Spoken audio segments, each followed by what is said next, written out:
Hello everyone and welcome to the Deep Blue Renegade podcast. My name is Molly, also known as the Deep Blue Renegade, and I'd like to welcome you guys to episode 195. Today is Saturday, August 12th, 2017, and I'm glad you could join me today. It is really hot.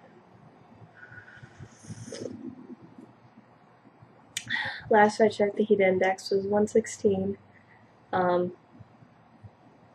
It might rain, I don't know. It's been odd. But I don't think that there's a lot to share, so I think it'll be fast. But I was thinking about making iced coffee, and then I just made hot coffee instead, so I don't even know. It should be okay.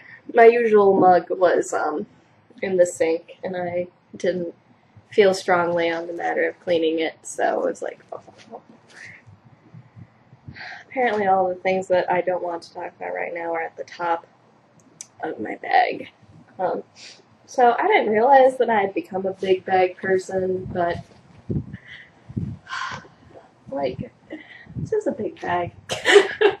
I'm carrying a lot of like random stuff in my big bag. So, it's not the end of the world, but, like, I haven't even worked on most of it.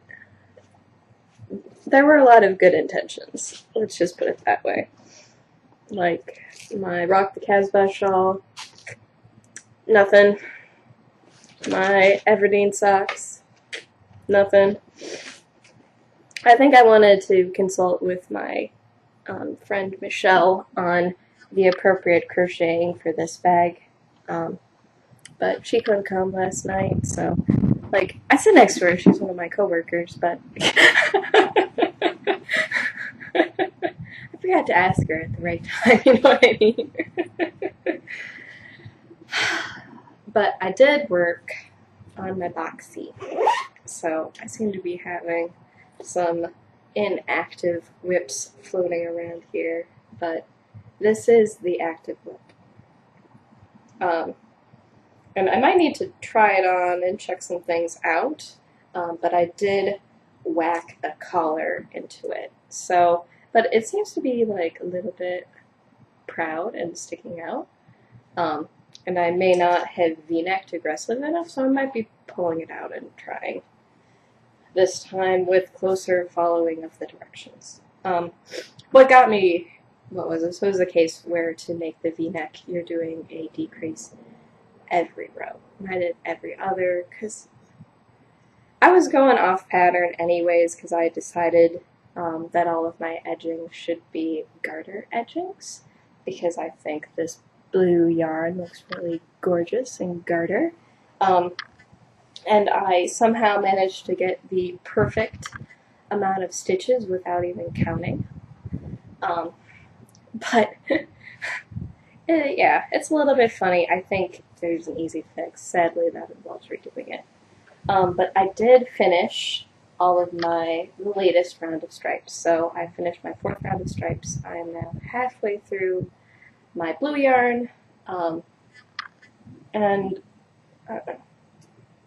looks like it's coming along. So if the halfway point of the sweater is like slightly before here, I think I'm doing okay. And really what's going to end up happening is I'll probably slog through the 28 remaining rows of boring, because I designed my own stripe pattern for this guy. I can tell you about my, 5 rows blue, 4 rows tan, 5 rows blue, 4 rows tan, 5 rows blue, and then 30 rows tan in between. But I do like how that blue just sort of pops on it, so I do like my blue collar, and then I have all the edgings on it. So it's coming together, slowly but surely. I don't even know why I threw that over there. Definitely have way less yarn than before. I haven't cut,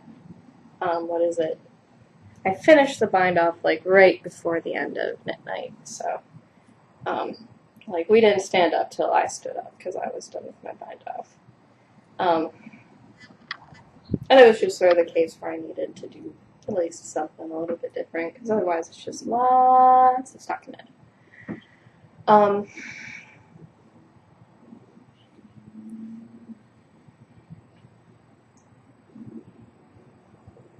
So I'm not sure, what is it? I do like how the garter color turned out, but obviously I think I needed something to maybe be a little bit more fierce. So maybe I'd also, when I go back on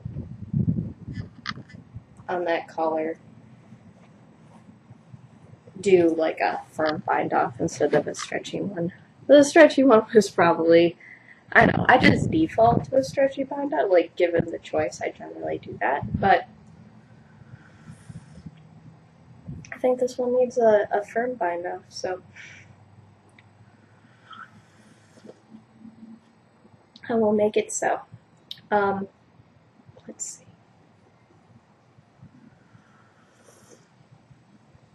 Am I planning on getting back to the other project? Sure. I don't know if I was like in like a half-witted attempt to try to finish a project, because there's no way I'm finishing the boxy in time. So I'm not sure what's going on. But what I should finish in time for Stash Dash is this. So this is my Dawning Dreams bat. It was a combination of wool and milk, apparently, and apparently all of the bright teal that you see is the milk fiber. So all of that, oh, it almost had that like nails on chalkboard feeling as I was spinning with it. So not that it was like, but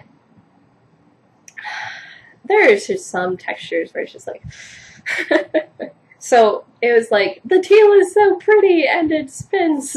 Like it did, it's fun fine. It just had like a really very strange drafting feeling to it. So I'm planning on actually, after I did this, then I realized I probably needed to mix the colors like a little bit more, so I'm going to 2-ply it on itself, and that should result in lots of barber pulling goodness. I was thinking about thread plying it, but I think the 2-ply would be a good choice for this guy. Because what would it be? Because I find that the blues and the browns are maybe a little dull for my taste, so mixing them a little bit more with the teal and white I think will result in something cool. I coarse spun this. I pulled the bat diagonally through my diz, so I got to use my diz for the first time. It's fine. Perfectly adequate diz for my needs. And so then this resulted in like some color mixing, but maybe not as much crazy color mixing as I would have liked. So that's what the barber pool is for. So it'd be the case where, what is it? It was a striped bat, so I was using the techniques I learned in Julian Moreno's class, and that's why I procrastinated somewhat on spinning it. And also finding the right core yarn, because I initially bought non-wool core. So I have used a ton of my pound of Zephyr at this point. Well, lots. A ton of the pound. So the plan is I pulled my jumbo flyer down, because I'm going to be working on it next. And we'll just go from there.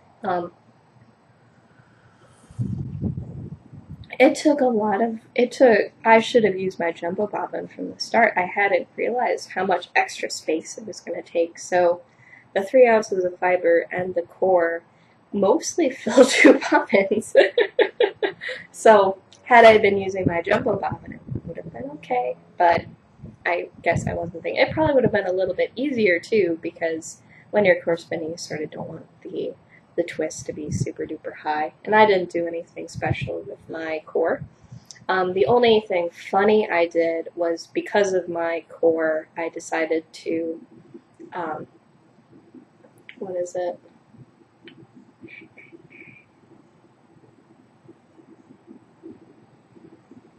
I think I spun it S.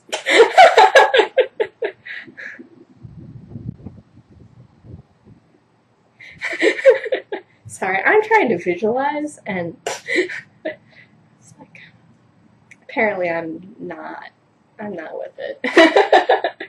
So I think I spun the singles. I don't know, I don't remember anymore what the convention is. I personally, the way I keep it straight is not S and Z, it's clockwise and counterclockwise. So I was having my wheel rotating counterclockwise as I was spinning as I was core spinning, because I didn't want to take all of the twist out of the core. And that's why I wanted to ply it now, because just sort of like calm it all down. And I think that'll result in a really fun yarn. I'm thinking hat, to be quite frank.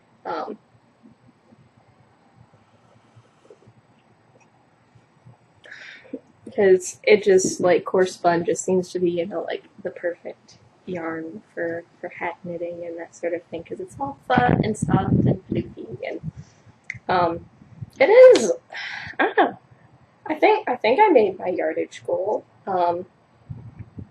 It's probably, I don't know, it's gonna make a fairly bulky yarn, I think, in the end, but it's a lace core.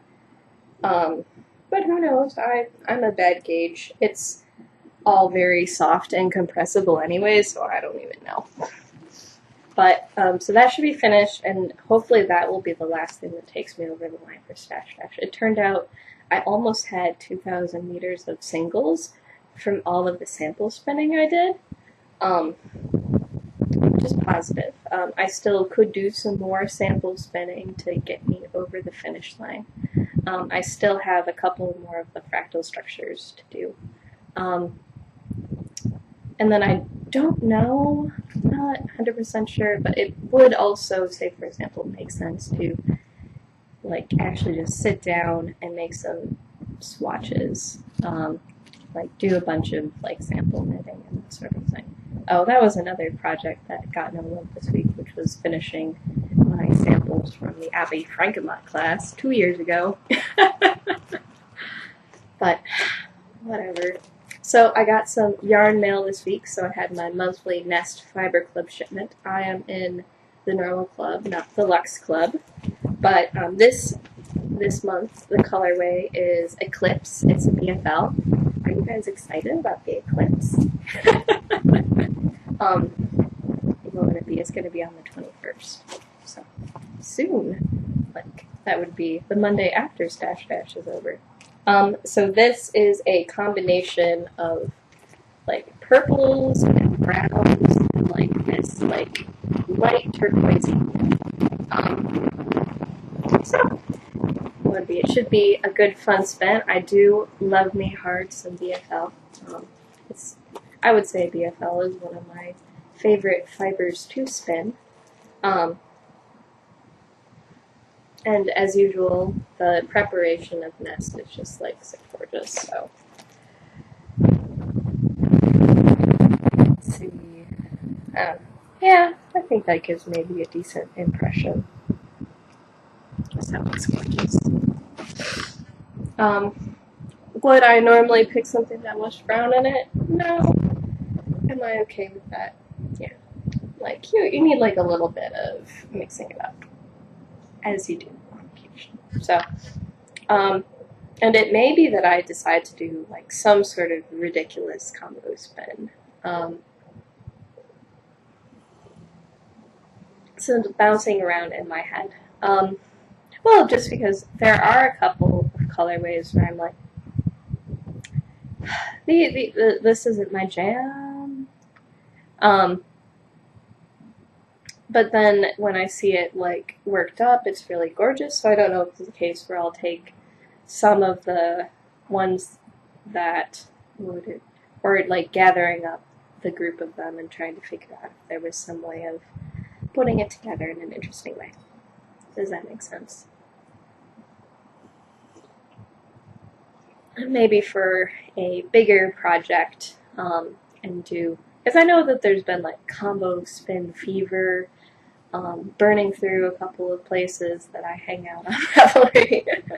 So then I'm wondering whether or not that would be a good way of using up these colors that challenge me a little bit more, if that makes any sense.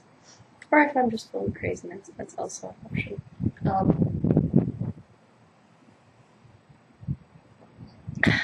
But I am very excited that I'm gonna hit 10K for Stash Bash this year. I think mostly just because the rules for singles had changed that made it possible. Because I don't think that I've had tremendously more crafting output than usual for the summertime.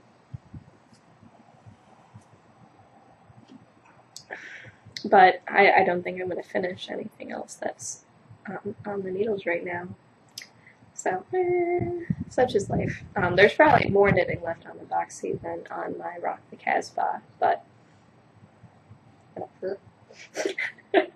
The Boxy is nice mindless knitting, so it's been very easy to carry around even though it is a sweater. Because I'm using this like large wedge size of bag, it seems to keep everything contained enough that I can pull it in and out of my knitting bag fairly easily. So that's nice. I'm trying to think of what else is going on, but it seems like it's going to be very quiet. So I should be able to record next week. That'll be the 18th. No, that'll be the 19th. So that'll be the day before Stash Dash ends, and hopefully I can say that I have achieved victory on that day. I think the only other thing that's on the agenda for me today is making some white chicken chili, because they had roasted hatch chili at the grocery store, so I had to buy some. They also had stroop waffles, which are sort of magical. Like, there's some sort of like waffle-like cookie with caramel in between. Super duper delicious. And I should have had some with my coffee, because you stick it on top of the coffee mug and then the caramel gets all of the tea. It's very happy. I think you can get them on like international flights or something like that. Or, I don't know. Occasionally they'll have stroop waffles. But now Whole Foods sells them, so there might be more stroop waffles in my life. Trying to think of what else, but nothing else is coming to mind. So, with that, I hope you guys have a lovely week, and I look forward to talking to you guys next week. So, take care, guys. Bye-bye.